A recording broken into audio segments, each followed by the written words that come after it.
Current affairs में आपका स्वागत है। आज है 20 अक्टूबर 2024 और आज के दिन जितने भी महत्वपूर्ण क्वेश्चन बनते हैं उसे हम एक एक करके डिस्कस करेंगे। तो क्वेश्चन नंबर 1, हाल ही में 2024 का अर्थशास्त्र में नोबेल पुरस्कार किसने जीता?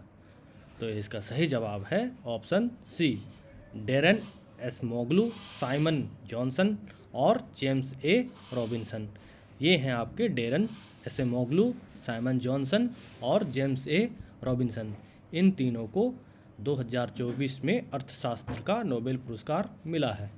तो इस साल जो है सभी कैटेगरी में नोबेल प्राइज़ की अनाउंसमेंट हो चुकी है और ये आपके 6 कैटेगरी पे दिया जाता है। तो फिजिक्स में मिला है जॉन हॉपफील्ड और जेफरी हिंटन को, केमिस्ट्री में डेविड बेकर, डेमिस हस्बिस को, जॉन जंपर को, और फिजियोलॉजी और मेडिसिन में विक्टर एम्ब्रोस और गैरी रोवकुन को, लिटरेचर में हान कांग को, इकोनॉमिक्स में डेरेन एसमोग्लू, साइमन जॉनसन और जेम्स रॉबिन्सन, इन तीनों को, और पीस के क्षेत्र में, शांति के क्षेत्र में न्योहोन हिडानके, जो कि जापान की एक संस्था है जो न्यूक्लियर वेपन बंद कराने के समर्थन में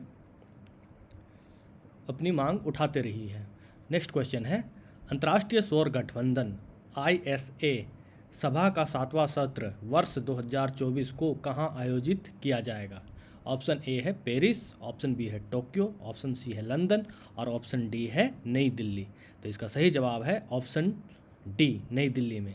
तो 7th session of the international solar alliance assembly वो 3 से 6 नवंबर को कहाँ होगा? नई दिल्ली के भारत मंडपम में। तो इसके मेंबर कितने हैं? 102 देश हैं और 18 सिग्नेटरी कंट्री हैं। तो सोलर अलायंस जो है इसके बारे में जान लेते हैं। तो अंतर्राष्ट्रीय सौर गठबंधन, इसकी स्थापना 30 नवंबर 2015 को पेरिस में, फ्रांस की राजधानी पे हुआ था, जिसका शुभारंभ भारत और फ्रांस द्वारा 30 नवंबर 2015 को पेरिस में किया गया था। यह भारत के प्रधानमंत्री श्री नरेंद्र मोदी जी द्वारा की गई पहल का परिणाम है। और इसका मुख्यालय कहाँ है? तो इसका मुख्यालय है गुरुग्राम, हरियाणा, भारत में। अंतर्राष्ट्रीय सौर गठबंधन 120 से अधिक हस्ताक्षरकर्ता देशों का गठबंधन है, जिसमें से अधिकांश धूप वाले देश हैं जो पूरी तरह या आंशिक रूप से कर्क रेखा और मकर रेखा के बीच स्थित है। गठबंधन का प्राथमिक उद्देश्य जीवाश्म ईंधन पर निर्भरता को कम करने का है। जो फॉसिल फ्यूल है उसको कम करके जो सोलर एनर्जी है उसकी कुशलता से खपत के लिए काम करना है। नेक्स्ट क्वेश्चन है, हाल ही में नीति आयोग ने द्वितीय अंतर्राष्ट्रीय मेथनॉल सेमिनार 2024 का आयोजन कहाँ किया? ऑप्शन ए है बेंगलुरु, ऑप्शन बी है नई दिल्ली, ऑप्शन सी है हैदराबाद, ऑप्शन डी है लखनऊ। तो इसका सही जवाब है ऑप्शन बी, नई दिल्ली। तो अभी हाल ही में नीति आयोग ने अंतर्राष्ट्रीय मेथनॉल सेमिनार और एक्सपो का शुभारंभ किया था, जो कि कहाँ हुआ था? ये आपका नई दिल्ली के सैम्प मानिकशॉ सेंटर पे 17-18 अक्टूबर को इसका आयोजन किया गया था। नेक्स्ट क्वेश्चन है, भारत की पहली स्वचालित आंतरिक वायु गुणवत्ता निगरानी सुविधा पवन चित्र का अनावरण किस हवाई अड्डे पर किया गया है? ऑप्शन ए है सरदार वल्लभ भाई पटेल अंतर्राष्ट्रीय हवाई अड्डा, ऑप्शन बी है इंदिरा गांधी अंतर्राष्ट्रीय हवाई अड्डा, ऑप्शन सी है छत्रपति शिवाजी महाराज अंतर्राष्ट्रीय हवाई अड्डा और ऑप्शन डी है तिरुवनंतपुरम अंतर्राष्ट्रीय हवाई अड्डा। तो इसका सही जवाब है ऑप्शन डी, तिरुवनंतपुरम अंतर्राष्ट्रीय हवाई अड्डा। तो अभी हाल ही में विज्ञान एवं प्रौद्योगिकी मंत्रालय के मंत्री डॉक्टर जितेंद्र सिंह ने तिरुवनंतपुरम अंतर्राष्ट्रीय हवाई अड्डे पर भारत की पहली हवाई अड्डा आधारित स्वचालित आंतरिक वायु गुणवत्ता निगरानी सुविधा पवन चित्र का अनावरण किया है। नेक्स्ट क्वेश्चन है, उत्तर कोरिया के नए संविधान में किस देश को आधिकारिक तौर पर शत्रुतापूर्ण राज्य के रूप में परिभाषित किया है? ऑप्शन ए है जापान, ऑप्शन बी है यूनाइटेड किंगडम, ऑप्शन सी है दक्षिण कोरिया, ऑप्शन डी है संयुक्त राज्य अमेरिका। तो इसका सही जवाब है ऑप्शन सी, दक्षिण कोरिया। ये देखिए मैप में, ये आपका है नॉर्थ कोरिया और ये आपका ग्रीन कलर में है आपका साउथ कोरिया। तो ये आपका अभी नॉर्थ कोरिया ने अपने कॉन्स्टिट्यूशन में ये साउथ कोरिया को शत्रुतापूर्ण राज्य के रूप में परिभाषित किया है। अब ये मैप में देखिए, ये जो है नॉर्थ कोरिया है जिसकी राजधानी क्या है, प्योंगयांग, और साउथ कोरिया जिसकी राजधानी है सियोल। इसकी एक फेमस जो पैरेलल लाइन है 38th पैरेलल लाइन, जो वो नॉर्थ कोरिया और साउथ कोरिया को डिवाइड करता है।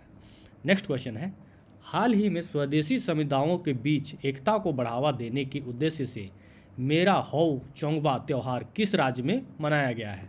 तो ऑप्शन ए है मणिपुर, ऑप्शन बी है मिजोरम, ऑप्शन सी है अगरतला, ऑप्शन डी है नागालैंड। तो इसका सही जवाब है ऑप्शन ए मणिपुर। तो अभी मणिपुर के बारे में जान लेते हैं। ये देखिए मैप में मणिपुर की राजधानी कहाँ है, इम्फाल। मुख्यमंत्री कौन है अभी, एन वीरेंद्र सिंह, और राज्यपाल कौन है, लक्ष्मण प्रसाद आचार्य। तो इसका जो पोजीशन लोकेशन कहाँ पे है, पूर्वोत्तर भारत, ईस्टर्न भारत पे ये सिचुएटेड है। इसकी सीमाएं किससे किससे लगती है, तो उत्तर में नागालैंड से लगती है, दक्षिण में मिजोरम से, पश्चिम में असम से, और पूर्व में म्यांमार देश से इसकी सीमा लगती है, जिसका क्षेत्रफल लगभग 22,000 वर्ग किलोमीटर है। जनसंख्या तकरीबन इसकी 28 लाख है 2011 के जनगणना के अनुसार। आधिकारिक भाषा मैतेई मणिपुरी है। प्रमुख समुदाय आपके हैं मैतेई, नागा और कुकी समुदाय। जो मुख्य धर्म यहाँ के हिंदू धर्म में मैतेई हैं, ईसाई धर्म में आदिवासी समुदाय जो कि कुकी हैं, कुकी जनजाति के लोग। और मणिपुरी नृत्य जो शास्त्रीय नृत्य शैली में आता है, वो यहाँ का मुख्य नृत्य शैली है। और लोकतक लेक, तो ये भारत की एकमात्र ऐसी तैरती झील है जो कि कहाँ पे सिचुएटेड है, मणिपुर में। और मार्शल आर्ट यहाँ का थांगता और सरित सरक जो कि काफ़ी फेमस है। और खेल जगत में मुक्केबाजी के चैंपियन मेरी कॉम का यह गृह राज्य भी है। और राजकीय पशु कौन सा है, संगाई। भूरे सिंह वाला जो हिरन होता है संगाई, वो यहाँ का स्टेट एनिमल है। तो प्राकृतिक आकर्षण का केंद्र क्या क्या है यहाँ, लोकतक झील है, और यहाँ पे है केबुल लामजाओ राष्ट्रीय उद्यान। और ये नेशनल पार्क जो है दुनिया का एकमात्र तैरता हुआ राष्ट्रीय उद्यान है, जो कि लोकतक लेक का एक पार्ट है। नेक्स्ट क्वेश्चन, हाल ही में किस राज्य के मुख्यमंत्री ने सभी आवासीय विद्यालयों का नाम बदलकर महर्षि वाल्मीकि आवासीय विद्यालय रखने की घोषणा की है? ऑप्शन ए है तमिलनाडु, ऑप्शन बी है कर्नाटक, ऑप्शन सी है महाराष्ट्र, और ऑप्शन डी है गुजरात। तो इसका सही जवाब है ऑप्शन बी कर्नाटक। तो ये कर्नाटक की पोजीशन लोकेशन जो है मैप में देखिए, ये यहाँ पे है आपका कर्नाटक। और कर्नाटक की राजधानी कहाँ है, बेंगलुरु। इसके मुख्यमंत्री कौन है, सिद्धारमैया। राजस्थान कौन है, थावरचंद गहलोत। तो ये आपका दक्षिण पश्चिम भारत में सिचुएटेड है कर्नाटक, जिसकी क्षेत्रफल आपका लगभग 191,000 स्क्वायर किलोमीटर है और भारत का छठा सबसे बड़ा राज्य है। आबादी इसकी 6.1 करोड़ 2011 के जनगणना के अनुसार है। आधिकारिक भाषा क्या है, कन्नड़ है। और इसके प्रमुख शहर है बेंगलुरु, मैसूर, हुबली, धारवाड़, मंगलुरु। प्रमुख धर्म यहाँ पे हिंदू धर्म, इस्लाम और ईसाई धर्म है।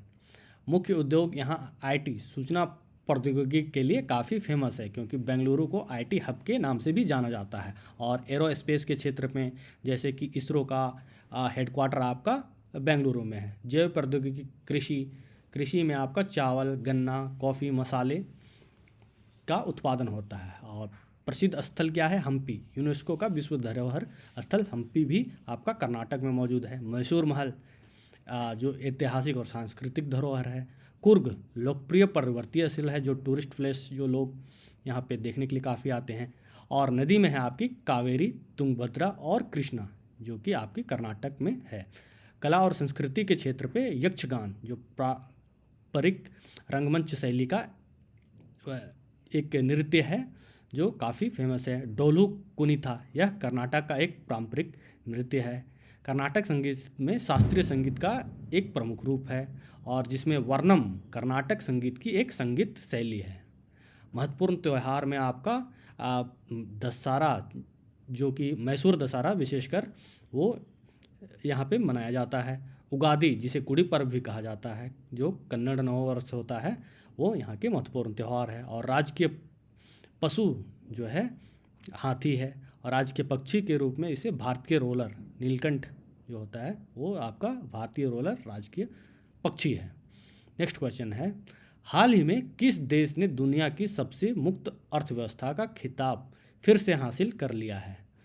तो ऑप्शन ए है सिंगापुर, ऑप्शन बी है कतर, ऑप्शन सी है जापान और ऑप्शन डी है हांगकांग। तो इसका सही जवाब है ऑप्शन डी है हांगकांग। तो अभी हाल ही में हांगकांग ने जो है फ्री इकोनॉमी का खिताब, टाइटल जो है ये हासिल किया है, और पिछले साल जो आपका सिंगापुर था उसे ये पछाड़ करके। तो अभी आपकी ये रैंकिंग देख लीजिए, ये रैंकिंग आपकी economic freedom of the world 2024 की एनुअल रिपोर्ट है, जो किसके द्वारा पब्लिश किया जाता है? फ्रेजर इंस्टीट्यूट के द्वारा। और इसके रैंकिंग में आपको पहला स्थान तो हांगकांग को मिला है, दूसरा में आपका सिंगापुर है, तीसरा स्विट्ज़रलैंड, चौथा में आपका न्यूजीलैंड, पाँचवा में यूनाइटेड स्टेट ऑफ अमेरिका, संयुक्त राज्य अमेरिका, और छठे स्थान में डेनमार्क और आयरलैंड बराबर पे हैं, और आठवां स्थान आपको कनाडा का है, और नवें स्थान पर ऑस्ट्रेलिया और लग्जमबर्ग। नेक्स्ट क्वेश्चन है, तो हांगकांग के बारे में हम थोड़ा सा डिटेल में देख लेते हैं। ये है आपके जियोग्राफिकल लोकेशन हांगकांग, जो चाइना का ही एक पार्ट है, जिसे हम स्पेशल एडमिनिस्ट्रेटिव रीजन, विशेष प्रशासनिक क्षेत्र जो है चाइना का अभी है हांगकांग, जो चीन का हिस्सा है, लेकिन इसे स्वायत्तता और विशेष अधिकार प्राप्त है। तो ये इसकी स्थान क्या है? हांगकांग दक्षिणी चीन सागर के किनारे स्थित है और चीन के मुख्य भूमि के पास है। इसका इतिहास क्या है? 1842 में ब्रिटिश साम्राज्य द्वारा कब्जा किया गया था और 1997 में एक देश दो प्रणाली समझौते के तहत चीन को सौंप दिया गया था। तो जो ब्रिटिश सर जब इसे हैंडओवर कर रहे थे तो वो 1997 में इसे जो है एक देश दो प्रणाली के तहत चीन को दे दिया गया था। और इसकी अर्थव्यवस्था, हांगकांग दुनिया के प्रमुख वित्तीय केंद्रों में से एक है, जहां व्यापार, बैंकिंग और इंटरनेशनल बिजनेस के लिए ये काफ़ी इम्पोर्टेंट रहता है। यह मुक्त बाजार और कम कर की नीति के लिए प्रसिद्ध है। और भाषा, हांगकांग में आधिकारिक भाषा कैटोनीज है, जो एक चीनी बोली का डायलेक्ट का एक टाइप है, और साथ में आपका अंग्रेजी, इंग्लिश।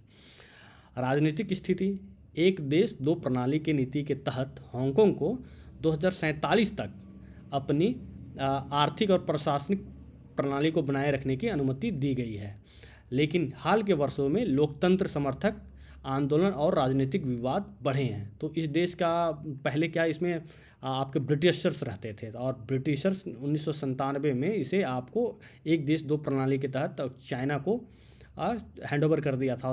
उसके बाद में ये 50 साल तक, यानी कि आपका 2047 तक एक देश दो प्रणाली के तहत ये आपका ये भी चलेगा। लेकिन आपका रिसेंट में अभी कुछ समय पहले काफ़ी आंदोलन इस पर होते रहते हैं। तो जनसंख्या, हांगकांग की जनसंख्या लगभग 7.5 मिलियन यानी कि 75 लाख के आसपास है, और यह दुनिया के सबसे घनी आबादी वाले क्षेत्रों में से एक है। संस्कृति क्या है? हांगकांग की संस्कृति चीनी और पश्चिमी प्रभावों का मिश्रण है, जिसमें आधुनिक शहरी जीवन और पारंपरिक चीनी रीति रिवाजों दोनों शामिल हैं। पर्यटन, यहाँ Victoria Harbour, big Buddha, Disneyland और ट्राम यात्रा जैसी विश्व प्रसिद्ध जगह हैं।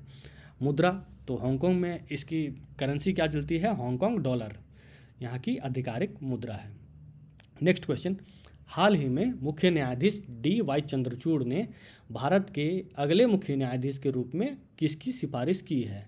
तो ऑप्शन ए है न्यायमूर्ति BR गवई, ऑप्शन बी न्यायमूर्ति संजीव खन्ना, ऑप्शन सी न्यायमूर्ति NV रमन्ना, ऑप्शन डी न्यायमूर्ति अरुण मिश्रा।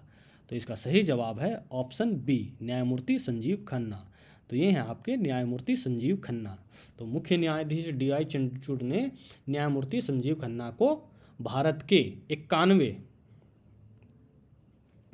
मतलब DY चंद्रचूड़ तो आपके 50वें मुख्य न्यायाधीश थे, तो आप संजीव खन्ना आपके 51th chief justice of India CJI के रूप में नियुक्त होने वाले हैं, जिसकी सिफारिश अभी DY चंद्रचूड़ ने की है। तो न्यायमूर्ति खन्ना, जिन्हें 2019 में सर्वोच्च न्यायालय में नियुक्त किया गया था, इन्होंने ही अनुच्छेद 370 को निरस्त करने और अरविंद केजरीवाल को अंतरिम जमानत देने जैसे महत्वपूर्ण मामलों की अध्यक्षता की थी। और 10 नवंबर 2024 को न्यायमूर्ति चंद्रचूड़ की सेवानिवृत्ति के बाद ये पदभार ग्रहण करेंगे, और ये इनका कार्यकाल होगा आपका 6 महीने लगभग, और ये रिटायर होंगे 13 मई 2025 को।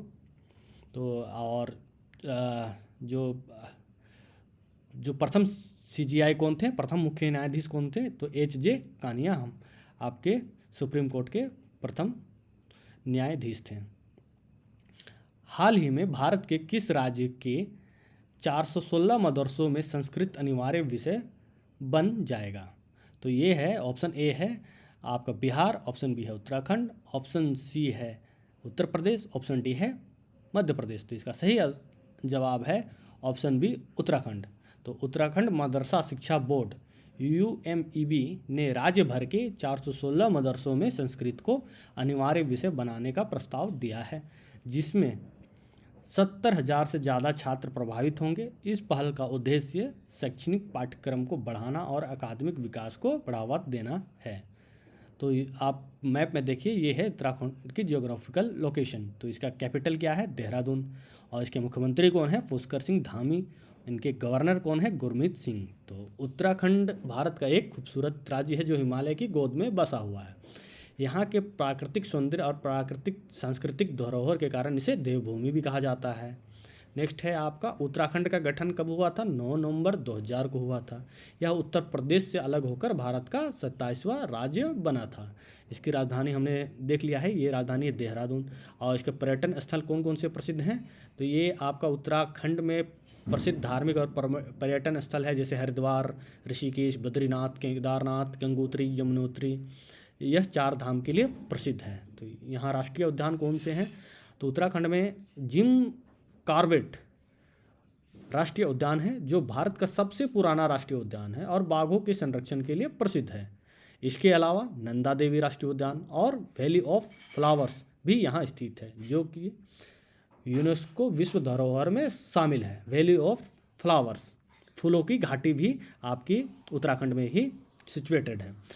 यहाँ की प्रमुख नदियाँ कौन कौन सी है? तो यहाँ गंगा, यमुना जो है आपकी प्रमुख नदियाँ शामिल हैं। और गंगा नदी का उद्गम स्थल गंगोत्री ग्लेशियर भी आपका उत्तराखंड में ही स्थित है। और देहरादून, जो कि जिसमें इंडियन मिलिट्री एकेडमी और फॉरेस्ट रिसर्च इंस्टीट्यूट देहरादून में सिचुएटेड है। और कृषि और औद्योगिक क्षेत्र में इसमें आपका कृषि, बागवानी और पर्यटन पर आधारित अर्थव्यवस्था है। उत्तराखंड में सेब, लीची और बासमती चावल का उत्पादन प्रमुख है। संस्कृति यहाँ की आपकी उत्तराखंड की संस्कृति काफ़ी विविधतापूर्ण है और यहाँ पर गढ़वाली और कुमाऊँ प्रमुख भाषाएं बोली जाती हैं। यहाँ के लोक नृत्य में आपका छोलिया और झुमेलो प्रसिद्ध है। अब यहाँ पर उत्तराखंड में लोग पर्वतारोहण और एडवेंचर स्पोर्ट्स के लिए काफ़ी आते रहते हैं। उत्तराखंड में आपका ट्रैकिंग, राफ्टिंग, स्काइंग और माउंटेन क्लाइंबिंग के लिए आते हैं। और खासकर जो पर्वतारोहण शौकीनों के लिए स्वर्ग माना जाता है, खासकर कौन? नंदा देवी और त्रिशूल की चोटियाँ। नेक्स्ट क्वेश्चन है, हाल ही में ऑनलाइन घोटालों और साइबर धोखाधड़ी से निपटने के लिए घोटालों से बचाव अभियान के लिए किस कंपनी ने भारत सरकार के साथ सहभागिता किया है? ऑप्शन ए है गूगल, ऑप्शन बी है माइक्रोसॉफ्ट, ऑप्शन सी है मेटा, ऑप्शन डी है अमेजन। तो इसका सही जवाब है ऑप्शन सी है मेटा। जो फेसबुक की पेरेंट कंपनी मेटा है, इन्होंने अभी ऑनलाइन घोटालों और साइबर धोखाधड़ी से निपटने के लिए घोटालों से बचाव अभियान की शुरुआत भारत सरकार के साथ मिलकर की है। तो भारत सरकार के कोलैबोरेशन के साथ मेटा ने मिलकर ये अभियान चलाया है। तो मेटा ने इलेक्ट्रॉनिक्स और सूचना प्रौद्योगिकी मंत्रालय और गृह मंत्रालय सहित प्रमुख भारतीय सरकारी मंत्रालयों के साथ मिलकर घोटालों से बचाव अभियान की शुरुआत किया है। इस पहल का उद्देश्य नागरिकों के बीच डिजिटल सुरक्षा को बढ़ावा देने का है और ऑनलाइन घोटालों और साइबर धोखाधड़ी के बारे में जागरूकता बढ़ाना है। यह अभियान भारत में साइबर अपराध के बढ़ते खतरों से निपटने के लिए सरकार के व्यापक प्रयासों का हिस्सा है, जिसके विकास और प्रचार में मेटा की अहम भूमिका है। नेक्स्ट क्वेश्चन है, हाल ही में फाइनल में मैक्सी वाचियर लाग्रीव को हराकर WR शतरंज मास्टर्स का खिताब किसने जीता है? ऑप्शन ए है विदित गुजराती, ऑप्शन बी है अर्जुन एरिगेसी, ऑप्शन सी है R प्रागानंद, ऑप्शन डी है विश्वनाथन आनंद। तो इसका सही जवाब है ऑप्शन बी, अर्जुन एरिगेसी। तो ये है आपके अर्जुन एरिगेसी, इन्होंने ही अभी WR चेस मास्टर का खिताब जीता है। नेक्स्ट क्वेश्चन है, हाल ही में कौन सा संस्थान 2025 की शुरुआत में दुबई में एक वैश्विक शोध केंद्र शुरू करने वाला है? ऑप्शन ए है आईआईटी मद्रास, ऑप्शन बी है आईआईटी दिल्ली, ऑप्शन सी है आईआईटी बॉम्बे, ऑप्शन डी है आईआईटी कानपुर। तो इसका सही जवाब है ऑप्शन ए आईआईटी मद्रास। तो आईआईटी मद्रास 2025 की शुरुआत में अपना पहला अंतर्राष्ट्रीय flagship centre IIT Madras global Dubai centre शुरू करने की तैयारी कर रहा है। यह केंद्र आर्टिफिशियल इंटेलिजेंट जो एआई है, डेटा साइंस, रोबोटिक्स और संधारणीय ऊर्जा यानी कि रिन्यूएबल एनर्जी जैसे उन्नत क्षेत्रों पर ध्यान केंद्रित करेगा। इस पहल का उद्देश्य अनुसंधान, नई खोज और उद्यमिता को बढ़ावा देना है। तो आईआईटी मद्रास जो है 2025 में दुबई में एक वैश्विक शोध केंद्र शुरू करने की योजना बना रहा है। नेक्स्ट क्वेश्चन है, हाल ही में विश्व बैंक के साथ किस संगठन ने अमरावती के चरण 1 विकास के लिए धन देने की प्रतिबद्धता जताई है? तो वर्ल्ड बैंक अभी आपका अमरावती के फेज 1 के डेवलपमेंट के लिए जो फंड देने का जो प्रतिबद्धता जताई है वो कौन है, किसके साथ में मिल करके? तो इसके ऑप्शन है अंतर्राष्ट्रीय मुद्रा कोष, ऑप्शन बी है एशियाई विकास बैंक, ऑप्शन सी है संयुक्त राज्य विकास कार्यक्रम और ऑप्शन डी है यूरोपियन निवेश बैंक। तो इसका सही जवाब है ऑप्शन बी एशियाई विकास बैंक, एशियन डेवलपमेंट बैंक। तो एडीबी जो है, एडीबी ने विश्व बैंक के साथ मिलकर अमरावती के फेज 1 के डेवलपमेंट के लिए $1.6 बिलियन देने के लिए प्रतिबद्धता जताई है। यह फंडिंग जनवरी 2025 में शुरू होगी और आंध्र प्रदेश की राजधानी परियोजना में शहरी नियोजन, शासन और बुनियादी ढांचे के विभिन्न पहलुओं का समर्थन करेगी। 15,000 करोड़ रुपए की कुल परियोजना लागत में से 1,400 करोड़ रुपए भारत सरकार द्वारा दिए जाएंगे, जिससे आंध्र प्रदेश की नई राजधानी के आधुनिकीकरण और विकास की दिशा में महत्वपूर्ण प्रगति सुनिश्चित होगी।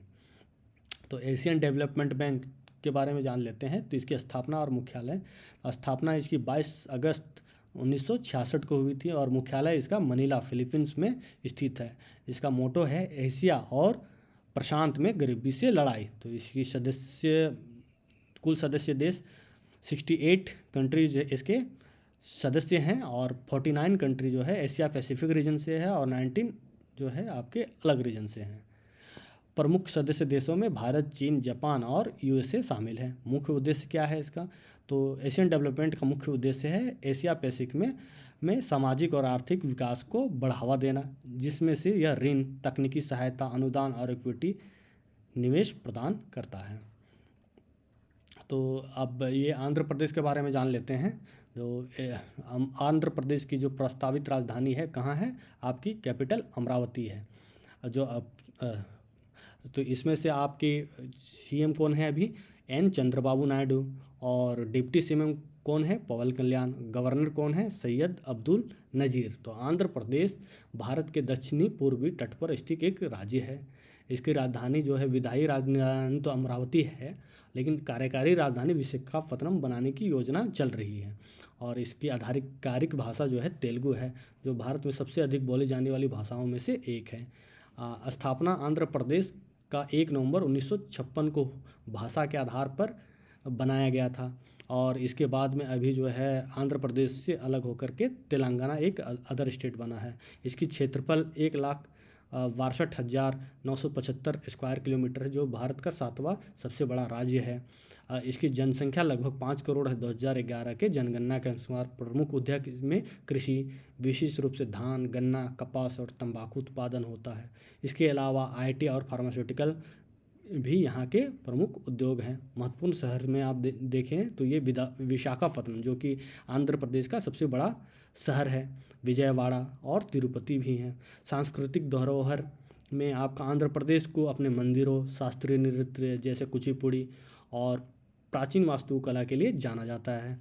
प्राकृतिक स्थल क्या है? विशाखापत्तनम का समुद्री तट, अरकू घाटी और यहाँ पे आपका पापीकोंडा नेशनल राष्ट्रीय उद्यान यहाँ का प्रमुख पर्यटन स्थल है। समुद्री तट में क्या है? आंध्र प्रदेश की तट रेखा 972 किलोमीटर लंबी है, जो भारत की दूसरी सबसे लंबी समुद्री तट है। और पहले नंबर पर कौन है? तो ये देखिए आप मैप में गुजरात, तो ये गुजरात जो है आपका सबसे लंबी तटरेखा इसकी है, और उसके बाद में आपका आंध्र प्रदेश का कोस्टल लाइन आता है। Thank you. Please subscribe daily dose of current affairs.